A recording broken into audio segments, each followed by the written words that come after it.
edition of Miss Universe. This is just ended last Friday. Spicy question.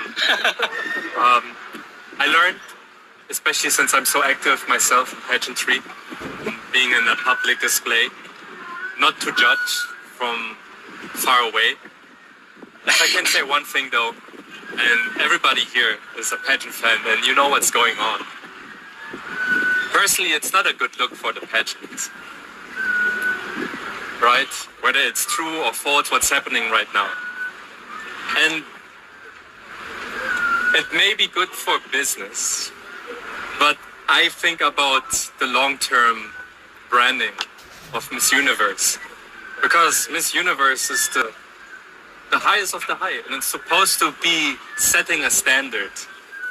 And this year's edition, as beautiful as it was, on my personal feed and on many other people discussing it, it wasn't about even the contestants. It was about all the side stories. And for me, if I would be a woman competing in Miss Universe, this is the ultimate, one of the best platforms worldwide where I can be a voice for inspiring young ladies. Why is the pageant that I'm competing in being discussed in all the other directions? So yeah, it is what it is. So do you think that the Q&A doesn't have any more bearing? The Q&A testing has what? Do you think nowadays that the Q&A doesn't have any bearing at all when it comes to judging? Oh, it definitely has, absolutely. Because at the end of the day, no matter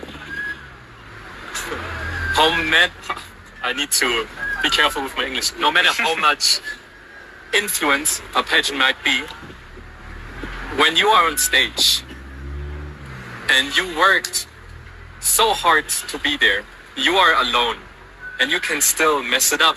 But you can also be so good that it's impossible for other people to not notice them.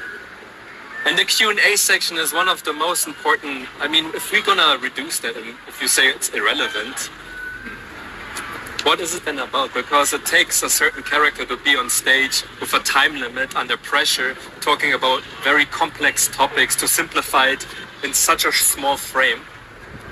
This in itself is not just about brand, but also about a skill.